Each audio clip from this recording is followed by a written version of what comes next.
kahit pinagbawalan na, ay gamit na gamit pa rin ang pangalan ni Beyonce at mukha, ako ay nagbibigay ng babala.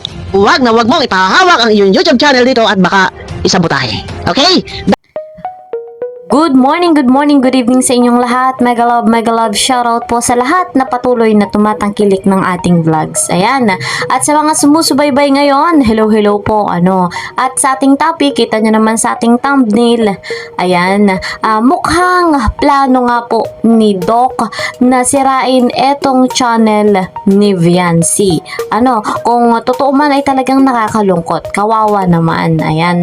Ano nga ba ang ating katibayan? Ano nga ba ang ating pruweba, ang ating pinanghahawakan, Huwag na nga nating patagalin, saksihan natin etong pahayag. Panoorin niyo po ito. Sinisira niya talaga yung sarili niya. Sa totoo lang, sino bang maniniwala pa sa iyo? Ay, umubod ka ng sinungaling. Inakay ka ng sinungaling, ha? Alam niyo, sa totoo lang, ang sarap magnangak-ngak dito sa harap ng kamera. Salamat sa pagbibigay ng topic walang humpay. Sige, paldo. Lahat, 2, 3 video, paldo. Alam niyo, sa totoo lang, kahit kailan talaga, pagharap sa camera nito, wala siyang baon na ebidensya. Kaharap na raw siya, tumatawag, sige, more topic. Maglabas ka ng sabat na resibo. Ikaw ay mahilig gumawa-gawa ng kwento. Alam niyo, wala na siya kasi may topic. Wala na siya may pambato. Wala siya may pambuta sa akin. Kaya puro siya gawa-gawa ng kwento. Dumura doon sa gilid. Pinahak ko daw yung account. Okay, nasaan ang sapat na resibo? Ang sapat na ebidensya. Ha? Tuloy. Huwag kang dumura dyan, bastos ka eh. Huwag kang dumura. Ako may video to eh. Tumas yung problema niya dito eh. Huwag kang dumura. Nilulunok-lunok. Hinihimod-himod. Nagkaparahimod-himod ng uso. Ayan, magbabulunan ka ng plema mo. Saka kasinungalingan mo, saka kagawa mo, kakaimbento, kakatatahi-tahi ng mga kwento. Tuloy.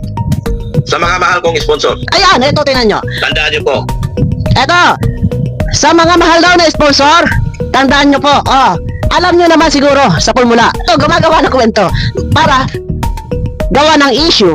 gumagawa ng issue sa channel ni Beyonce na agang-aga pa. Ito. wala pong ibang sisira sa account ni Beyonce Tingnan nyo. YouTube ni Beyonce, kundi yan lang po si Balakang. Diba? Sinong maniniwala sa iyo? Baka ikaw ang sisira sa account sa YouTube channel ni Beyonce. Pagdating ng panahon na ito ay paldo at wala nang mga sponsor na re-rekta sa iyo. Baka ikaw, dahil ikaw ang nakaisip, alam mo yan, alam ko ang takbo ng utak mo. Alam ko, kaya mag-iingat ka, Beyonce. Huwag na huwag mo ipagkakatiwala ang account mo sa lalaking ito. Mag-iingat ka sa lahat ng mga sponsor. Mas mainam pa na humanap ng ibang nag-aayos. Huwag dito. Hindi ninyo alam ang takbo ng utak nito. Dahil ito ay mahilig gumawa ng kwento, mahilig gumawa ng issue. Ako ay nagbibigay ng babala kay Beyonce. Huwag na huwag mong ipapahawak, ipapatrabaho ang iyong YouTube channel sa lalaking ito. Dahil baka isabotahe. Dahil kapag ang mga sponsor lahat sa iyo nagpapalipad, nagpapadala at wala na siyang nagaganansya, ngayong pangalan, kapit na sa patalim, kahit pinagbawalan na, ay gamit na gamit pa rin ang pangalan ni Beyonce at mukha, ako ay nagbibigay ng babala. Huwag na huwag mong ipahawak ang iyong YouTube channel dito at baka isabotahe. Okay? Dahil siya nakakaisip nito na sa akin ipinaparatang. Okay. Tandaan niyo po yan. Bigyan niyo ng, bigyan niyo ng pansin. Bigyan ninyo ng pansin sa lahat na nanawagan ako. Pakisabi kay Beyonce, huwag ipagkakatiwala ang kanyang YouTube channel sa lalaking ito. Dahil kung alam nyo na ang style nito, mahilig gumawa ng kwento na walang sapat na resibo, walang basihan. Pag-upo, pagharap sa camera, sige, kung ano-ano na lang ang kanya pinagsasabi. Siya mismo ang sumisira sa kanyang sarili. Ipinamumukha niya sa mga tao, ipinakikilala niya ang kanyang sarili sa mga tao na siya ay sinungaling. Dahil ang isang tao na nagsasabi ng totoo, iyan ay may ipakikitang resibo. Pero lahat ng paratang niya na di umano, ako ay nag-hack So ayun, mega love shoutout kay Madam Bopil. Salamat sa iyong video. Ano po. And of course, supportahan natin si Madam Bopil at si Kuya Val Santos Matubang. At huwag natin kakalimutan si Kalingap Rob. At ako yung lingkod, lagi pong naglalambing. Please po support my channel, Kalingap Kel, like and share my videos. And don't forget, para po lagi kayong updated, click the notification bell.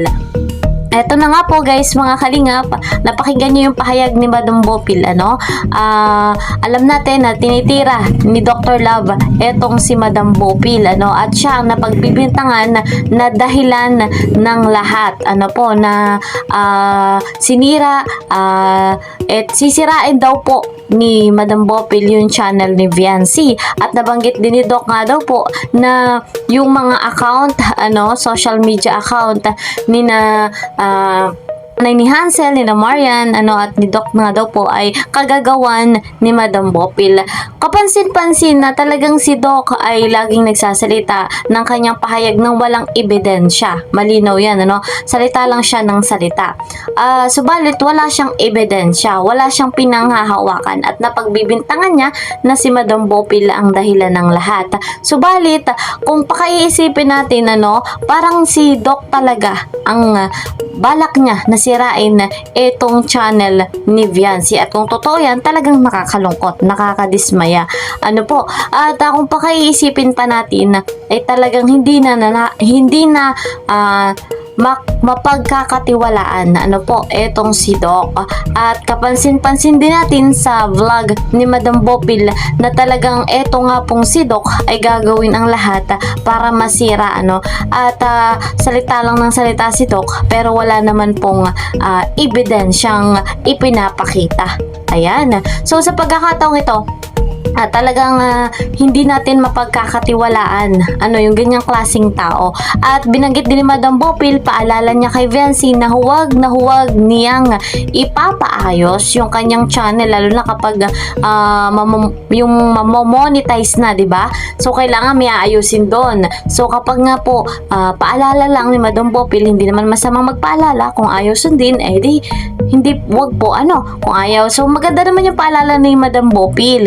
Kung talagang gusto nila maging maayos, successful, ay huwag nga daw pong magpapaayos kay Dr. Love na baka kung anong gawin. So, nakakalungkot kung sakaling may masamang bala kasi Doc. So, sa pagkakataong yan, napakalinaw na napanood natin na sa pagdating sa social media, talagang gagawa ng paraan na para masira ang tao. At si Doc, kitang-kita natin, kahit walang ebidensya, kaya niyang sirain. Sinisira niya. So, nakakalungkot talaga. So, patuloy pa nating abangan ang susunod pang pangyayari at meron pa tayong dapat saksihan. So, yan po muna ang ating update. See you po sa next video. Mag-iingat po kayo palagi. God bless everyone. God bless Team Kalingap. Bye-bye!